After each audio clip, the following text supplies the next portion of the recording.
ایک دفعہ کا ذکر ہے کہ ایک چڑیا اکیلی ہی جنگل میں رہا کرتی تھی۔ اس کا کوئی بچہ نہیں تھا، اس لیے وہ اپنا کھانا بنا کر ہی دل بہلایا کرتی تھی۔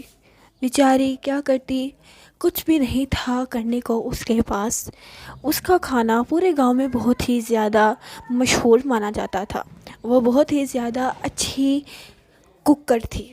بیچاری صبح سے لے کر رات تک بہت زیادہ محنت کر کے کھانا بناتی اور اس کو پیسوں میں بیچتی۔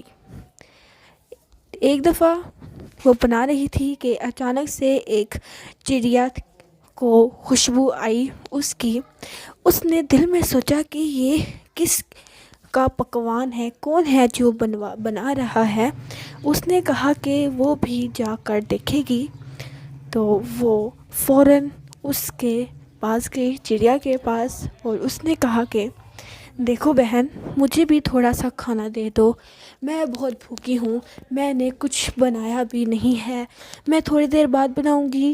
میں نے اس وجہ سے کچھ نہیں بنایا کیونکہ میرے پاس ابھی فی الحال کچھ بھی نہیں ہے، مجھے بہت دور جانا ہے، وہاں سے لے کر آؤں گی، مجھے بہت بھوک بھی لگ رہی ہے، تو مہربانی کر کے مجھے دے دو، اگر تم کہو تو میں تمہیں بعد میں پھر لوٹا دوں گی۔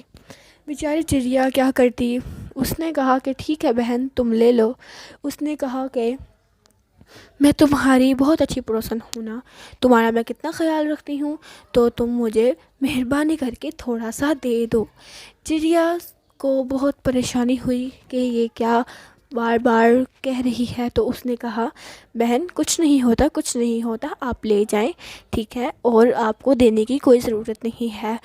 اس نے کہا کہ اچھا ٹھیک ہے بہن، ٹھیک ہے، بہت بہت شکریہ آپ کا کہ آپ مجھے دے رہی ہیں، میں آپ کی ہمیشہ شکر گزار رہوں گی، آپ ویسے بہت اچھا کھانا بناتی ہیں۔ وہ اسے خوشامد کرنے لگ گئی۔ اس نے کہا کہ آپ سے اچھا تو پکوان کوئی بنا ہی نہیں سکتا، آپ ہی اس وجہ سے سب سے زیادہ مشہور ہیں۔ تو اس نے کہا ٹھیک ہے بہن، شکریہ شکریہ، اب آپ جا سکتی ہیں۔ اس نے بہت زیادہ لذیذ کھانا کھایا اور وہ چلی گئی۔ تھوڑی دیر بعد اس کی بیٹی اسکول سے واپس آئی۔ جب وہ اسکول سے واپس آئی تو اس نے کہا کہ ماما مجھے بہت تیز بھوک لگی ہے۔ تو اس نے کہا کہ بیٹا، میں نے تو فی الحال کچھ بھی نہیں بنایا ہے کھانے میں، تم ایک کام کیوں نہیں کرتی ہو، تم فوراً جاؤ اپنی نیبر کے پاس اور اس سے کہو کہ وہ تمہیں کچھ کھانے کے لیے دے دے، تو وہ تمہیں کچھ کھانے کے لیے دے دے گی۔ تو اس کی بیٹی نے کہا کیا وہ مجھے کچھ کھانے کے لیے دے دے گی؟ تو اس نے کہا ہاں بالکل، وہ دے دے گی۔ تو اس کے بعد اس نے کہا ٹھیک ہے، وہ ہچکچاتے ہوئے اس کے پاس جانے کی کوشش کرتی رہی مگر وہ نہ جا پائی۔ اس نے کہا کہ ماما وہ مجھے نہیں دے گی۔ تو اس نے کہا بیٹا، میں نے کہا نا وہ دے دے گی، وہ ہماری بہت ہی زیادہ اچھی پڑوسن ہے، تم جا کر اس سے مانگو، وہ دے دے گی، میں بعد میں ہی کھانا بناؤں گی۔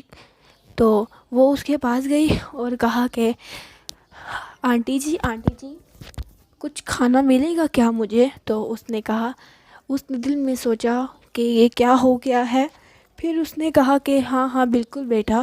اس نے کہا آنٹی جی میری ماما نے بالکل بھی کھانا نہیں بنایا ہے، میں نے ان سے بہت کہا مگر انہوں نے کہا کہ کھانے میں سبزی کچھ بھی نہیں ہے، تو وہ اس وجہ سے انہوں نے کھانا نہیں بنایا ہے، وہ تھوڑی دیر میں جائیں گی تو وہ رات تک کھانا بنا لیں گی، تو مہربانی کر کے آپ مجھے تھوڑا سا کھانا دے دیں، میں نے سنا ہے کہ آپ کے سموسے بہت اچھے ہیں۔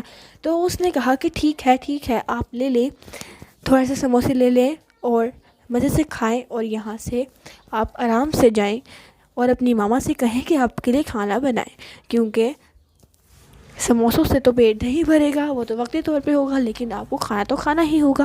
تو اس نے وہ کیا اور وہ وہاں سے چلا گئی۔ پھر تھوڑی دیر بعد اس کا شوہر آیا تو اس نے کہا کہ مجھے بہت تیز بھوک لگی ہے، کیا کھانے میں کچھ ہے؟ اب تم یہ نہ کہنا کہ کچھ ہے نہیں۔ تو اس نے کہا جی آپ بالکل ٹھیک سمجھے کہ کھانے میں کچھ بھی نہیں ہے، تو آپ ایک کام کیوں نہیں کرتے، وہ جو ہماری نیبر ہے اس نے بہت زیادہ لذیذ سموسے بنائے ہیں، تو آپ بھی وہاں جا کر کھائیں، میں نے اور میری بیٹی نے تو ایسے ہی کام کیا ہے، آپ بھی وہاں جا کر کھائیں۔ تو اس کا شوہر بہت غصہ ہوا اور اس نے کہا کہ یہ بہت بری بات ہے کہ ہم کسی پڑوسی کو تنگ کریں، اگر ہمیں بہت اچھے پڑوسی ملے ہیں تو ہمیں ان کا شکر گزار رہنا چاہیے کہ ہمیں اتنے اچھے پڑوسی ملے ہیں، ورنہ آج کل کے دور میں کون اتنا اچھا ہوتا ہے؟ یہ تو شکر کرو کہ وہ تم لوگیں دے دیتی ہیں، لیکن اگر وہ نہ دیتی تو تم لوگوں کا کیا بنتا؟ بہت ان کو احساس ہوا کہ ہمیں اچھے پڑوسی ملے ہیں، ہمیں ان کی قدر کرنی چاہیے، نہ کہ ان کو اتنا تنگ کرنا چاہیے کہ وہ ہم سے تنگ ہی آ جائے۔ تو اس نے آگے سے شرمندہ ہوئی اور کہا کہ آئندہ کے بعد وہ نہیں کرے گی، اور وہ اب خود کھانا بناتی اور اپنے پڑوسی کو بھجواتی، اور وہ بہت خوش ہی